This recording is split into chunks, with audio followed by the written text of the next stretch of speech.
What are the best rogue decks in Yu-Gi-Oh! Post Maze of Millennia? Today, I have made a tier list with some of the most popular and supported Yu-Gi-Oh! Strategies from a Maze of Millennia, and I'm going to be ranking them from the best all the way down to the worst. Of course, big dog, I can't get every single rogue Yu-Gi-Oh! Strategy, so what's been working for us is that I've been pinning a comment, and you guys have been posting in that comment what are some strategies that you want to see next. Be sure to do that. Let's go ahead and jump on in.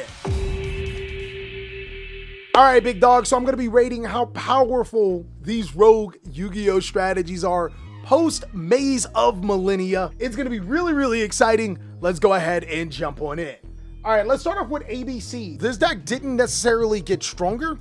It also didn't really, did it get weaker? Hold on, let me think. What did ABC get more of? I don't think he got anything more.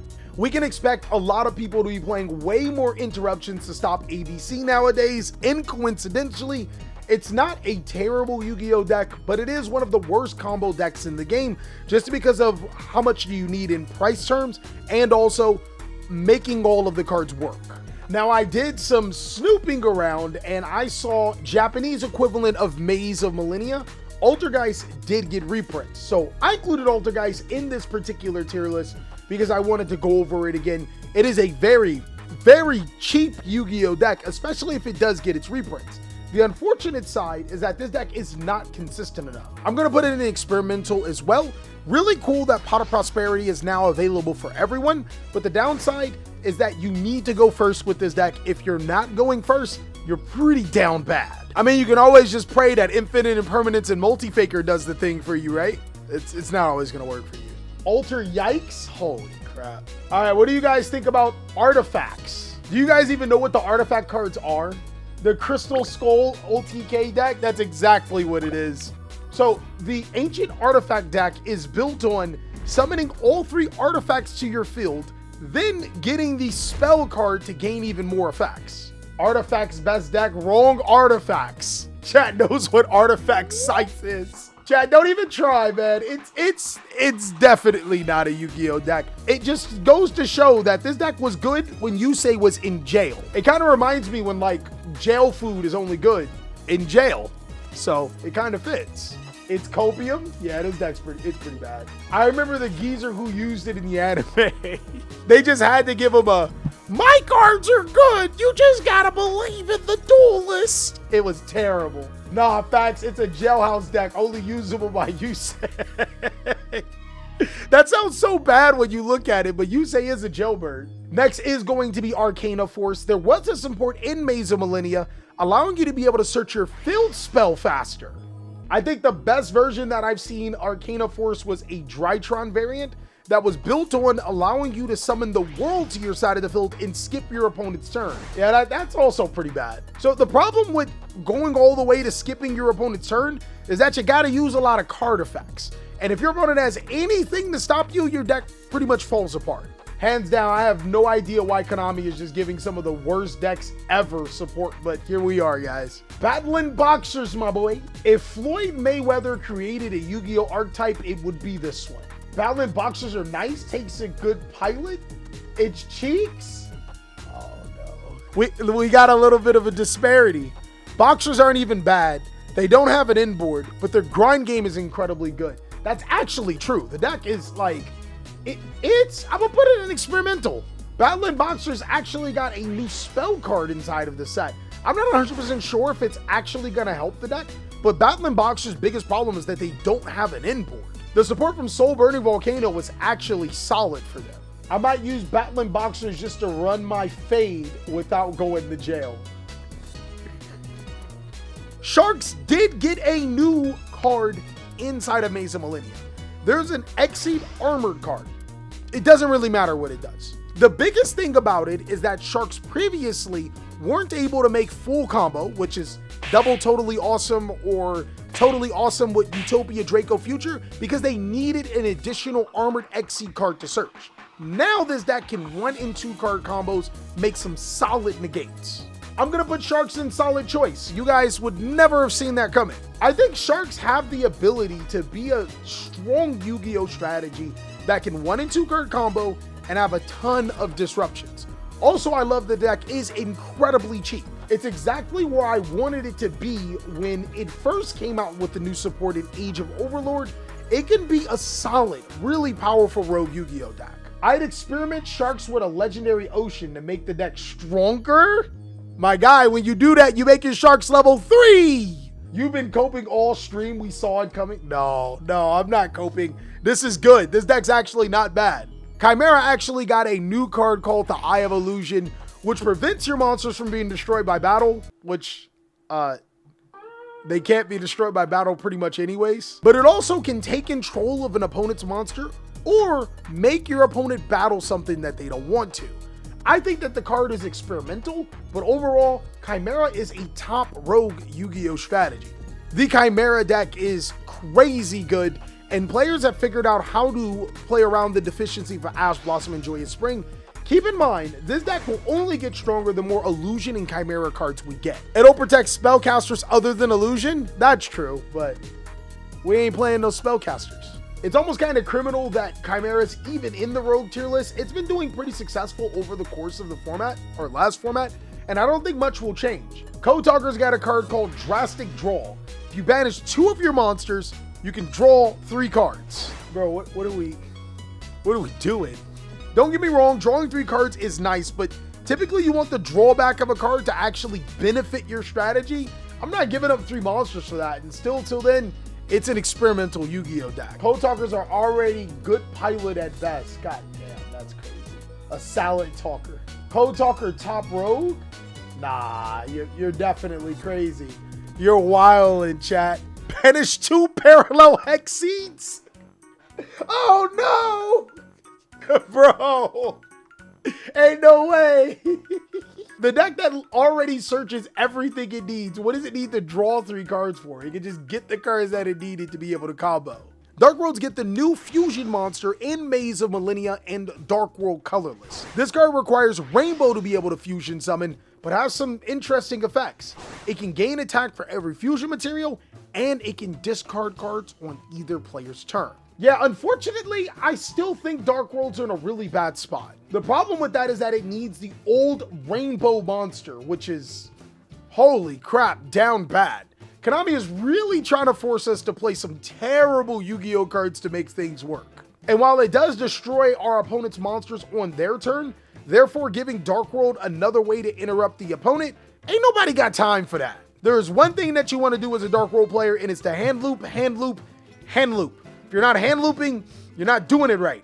And even a hand loop is bad.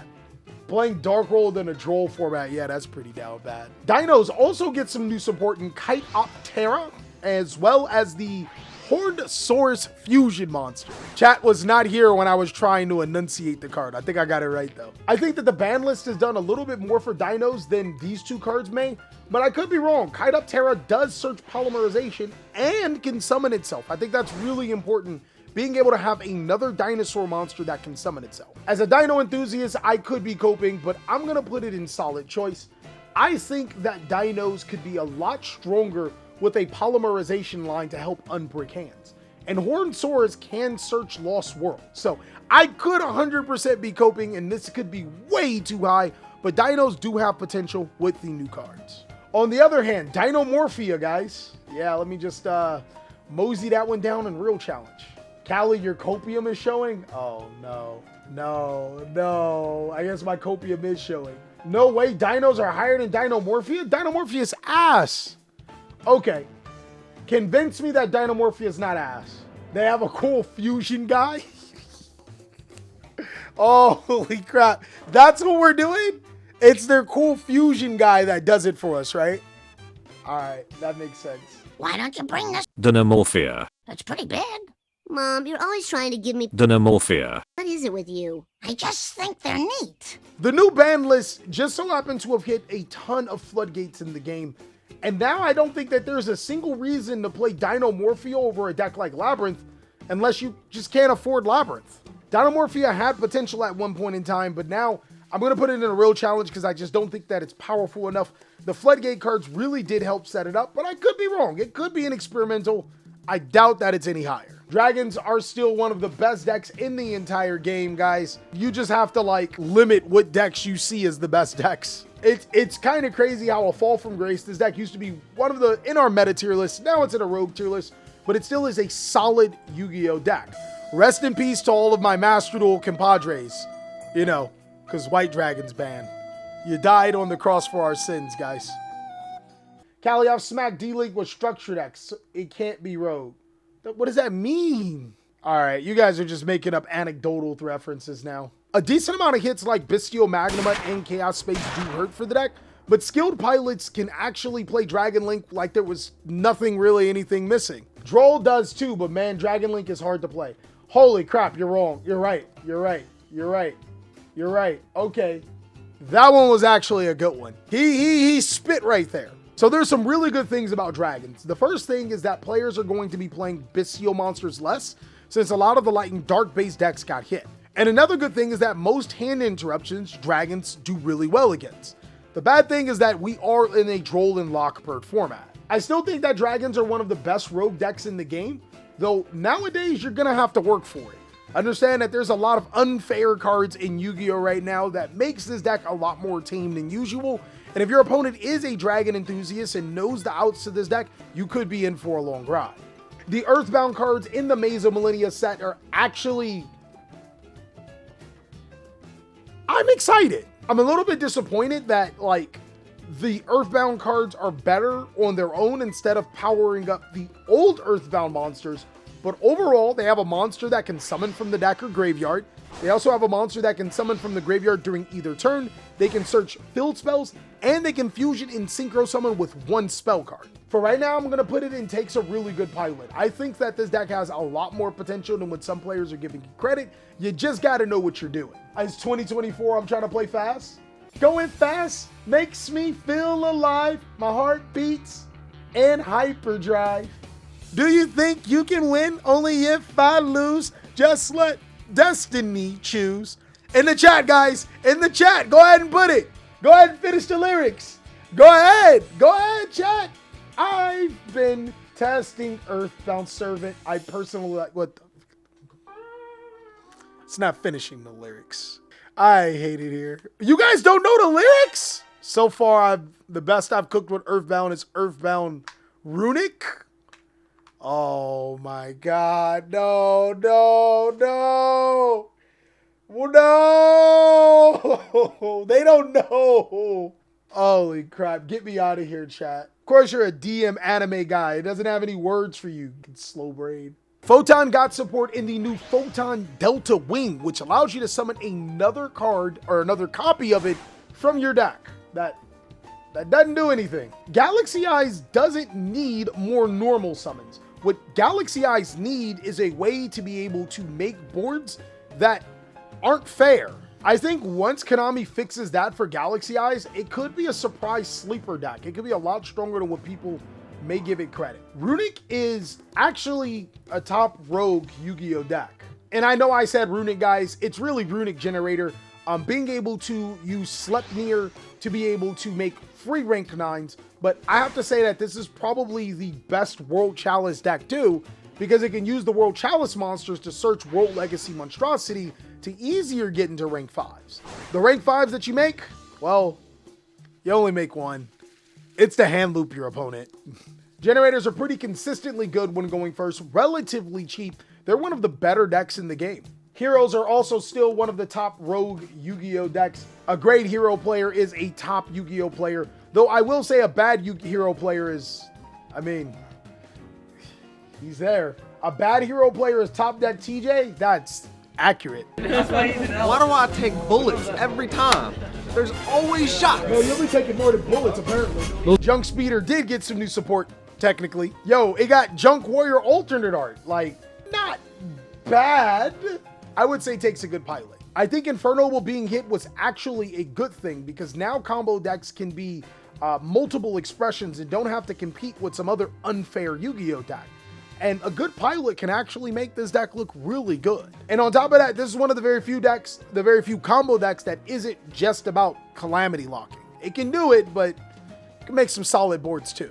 Just Ash the Speeder, good luck with that. They make Burn on the floor now. Surely Speeder doesn't ever get chain blocked? Yeah. Surely you don't summon Baron to floor before you summon Speeder. You guys are actually going to be surprised where I put Kashtira. This is actually one of the better decks in the game. Kashtira is crazy good, especially when you can simplify the game by summoning huge monsters to your side of the field, and you dodge a lot of the great hand traps in the game. Cards like DD Crow, Ghost Bell, Droll, and Lockbird are insignificant against this deck, especially seeing that this deck does still play Dimension Shifter. If you're looking for a simplified game where it's going to be hard for your opponent to get over your big monsters, and you love Kashtira Fenrir, Kashtira is a really good rogue deck. Unicorn is really good since people are not playing around it. Oh yeah. That and the Infectious King, if you could have summoned both in this deck, would have been crazy. I think Marine Cess in the TCG is solid. There's no Max C. This deck is crazy decent. It doesn't have anything that makes it uberly broken other than World Sea Dragon Zealantis. Pulling that off will probably win you more games than you probably should be winning.